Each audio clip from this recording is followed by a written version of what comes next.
I'm always analog on Instagram. You can find me in the streets in Seoul. I take film photos of lots of different stuff, street photography, walking around, taking photos of graffiti, people, whatever catches my attention. How did your interest in Mr.Tongue's art begin? I was walking around my neighborhood and I saw this graffiti tongue on the wall somewhere and I thought nothing of it. I kept walking around. A few days later I saw another one and I thought there must be more of these. I walked around all night trying to find them, like till 3 a.m. and I found like 20 and I was like, there's something new. And that started the journey of trying to find as many as I could in Seoul. How was the process for you in terms of working with an artist completely different from your method of execution? Were there any similarities or were there any significant differences? I had no expectations of working with an artist completely different to like photography. It's like a bit of a canyon between us of like how do we make something together, and I think the way these photos came out with drawing on them, with the contrasting the images is like pretty awesome. I take the photos, you paint on top of them, but the photos are your graffiti. It's sort of multi-level, sort of, you know, it adds more to my photos and it adds more to your work. Which district photo left the deepest impression on you and why? The Dobong one is really cool. It's interesting because I walked up that street and I had no idea there were cherry blossoms there. But then, in order to get the cherry blossoms, I had to sort of figure out the timing and everything because we only had basically one weekend and a few days during the week to get the photos from the best place possible. And I went up into a cafe next to it to take some of the photos. That might not be the one that we chose, but I only had one opportunity to try and get the cherry blossom photos in that location. So for me, I think the Dobong one told me to open my eyes and like the conditions change from where everything is in Seoul.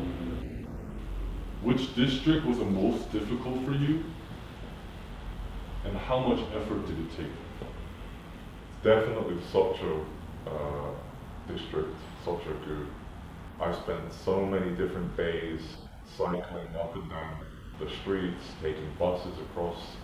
It's quite a mountainous little place. It's also got a lot of gentrified areas. So it was hard to find tunnels in that area. And in the end, we settled on driving over the overpass, which is the only way to see that specific rooftop building. How long did it take you to visit all the districts in Seoul to complete this project? And how difficult was it? Or did anybody help you? It was very difficult. I mean, this project for me has been more than 1 year in the making of trying to find as many tongues as I could. Yeah, my girlfriend helped me a lot with finding the tongues. I used to go through Instagram, and if we could see a signpost, if we could see a shop in the picture, we'd try and find the location on Naver, and then I'd go out to the location. I'd scout around the nearby area to see if there were more locations.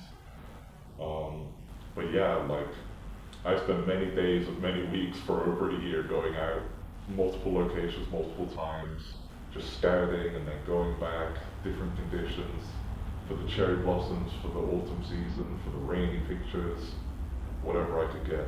Which collaboration piece do you like the most and why?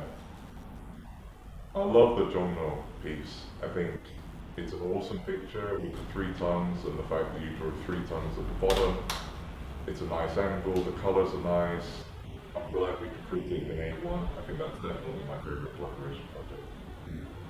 What does this collaboration project mean to you? At the start, this is just a cool thing to do. I was already taking photos of your work in Seoul, and then, you know, you approached me and this was a really awesome thing to do.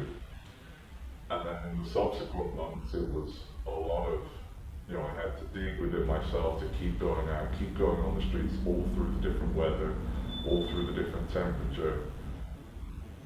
And it was quite a journey of self-exploration as well as the geographic exploration. It became quite a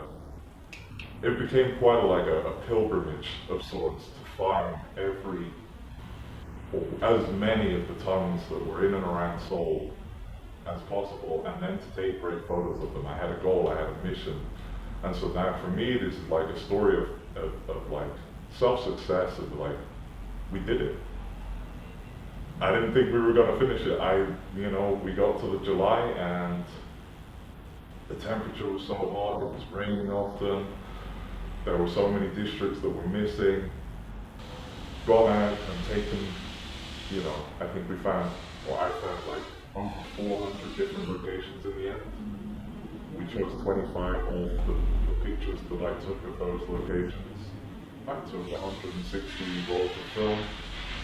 So for me, it was a long time outside, alone, looking for stuff that might not be there. So yeah, a journey of personal discovery, personal achievement. I'm very happy with it. So is there anything else that you would like to add or say? Yeah, man, this was such an awesome experience.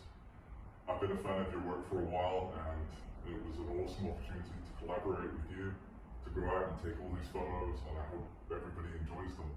I hope you keep writing on the streets, and I want to keep taking photos of your work even after this exhibition's finished.